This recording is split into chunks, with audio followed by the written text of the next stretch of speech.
राष्ट्रकवि रामधारी सिंह दिनकर हिंदी और अन्य भारतीय भाषाओं से प्रेम करते थे।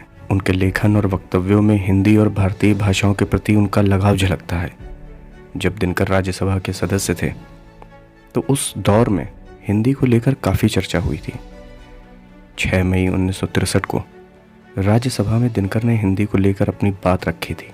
भाषा पर पेश विधायी प्रस्ताव पर संशोधन प्रस्तुत करते हुए दिनकर ने आशा प्रकट की थी कि केंद्रीय सरकार तत्काल कुछ ऐसा उपयुक्त तंत्र बनाएगी जो केंद्रीय सरकार को केंद्रीय सरकार की विभिन्न शाखाओं में हिंदी के उत्तरोत्तर प्रयोग पर सलाह देगा और संसद की सभाओं को हिंदी की प्रगति के संबंध में समय समय पर प्रतिवेदन प्रस्तुत करेगा, ताकि 1975 के वर्ष तक हिंदी विधि निर्माण तथा प्रशासन का उतना ही प्रभावी माध्यम बन जाए जितना इस समय अंग्रेजी है।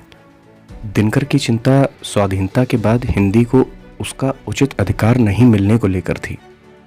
उनके वक्तव्य से स्पष्ट है वो इससे चिंतित थे कि शासन के तंत्र में हिंदी की प्रगति अंग्रेजी के साथ साथ कैसी की जा सकती है।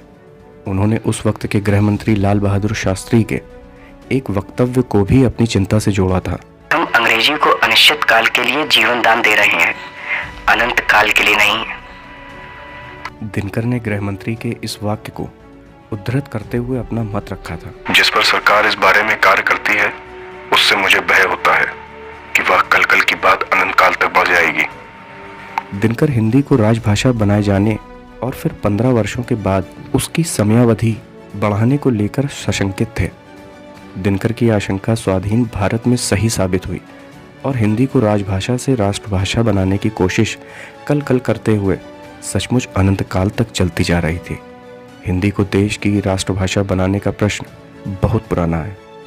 स्वाधीनता आंदोलन के दौरान ये तय था कि स्वतंत्रता के बाद हिंदी राष्ट्रभाषा बनेगी।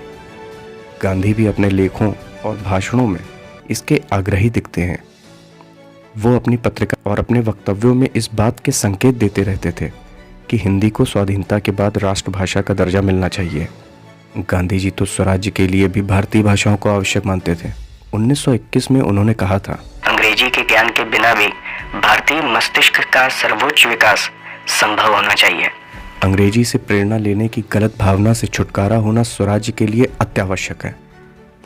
1947 में अपनी पत्रिका भी गांधी ने लिखा, मेरा आशय यह है कि जिस प्रकार हमने सत्ता हड़पने वाले अंग्रेजों के राजनीतिक शासन को सफलता पूर्वक उखाड़ फेंका, उसी प्रकार हमें सांस्कृतिक अधिग्रहण करने वाली अंग्रेजी को भी हटा देना चाहिए। यह आवश्यक परिवर्तन करने में जितनी देरी होगी उतनी ही अधिक राष्ट्र की सांस्कृतिक हानि होती जाएगी।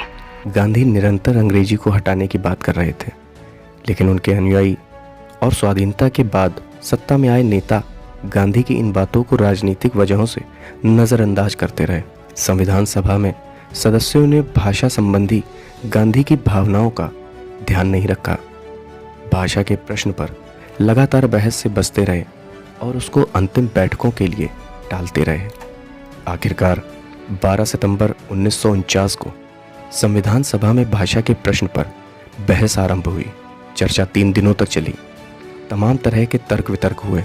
14 सितंबर 1949 को यह तय किया गया कि देवनागरी लिपि में लिखी जाने वाली हिंदी देश की राजभाषा होगी। संविधान सभा में हिंदी और हिंदुस्तानी को लेकर बहस और मत विभाजन हुआ, लेकिन हिंदी के पक्ष में बहुमत था। कुछ लोग संविधान सभा में हिंदी के पक्ष में बहुमत को भारत पाकिस्तान विभाजन के बाद लोगों के मत बदलने से भी जोड़कर देखते हैं। प्रख्यात गांधीवादी अप्पा साहब हर्षवर्धन ने भी कहा था, यह उचित ही है कि हम लोग अब हिंदी को ही राष्ट्रभाषा कहें, क्योंकि पाकिस्तान की राष्ट्रभाषा उर्दू होगी।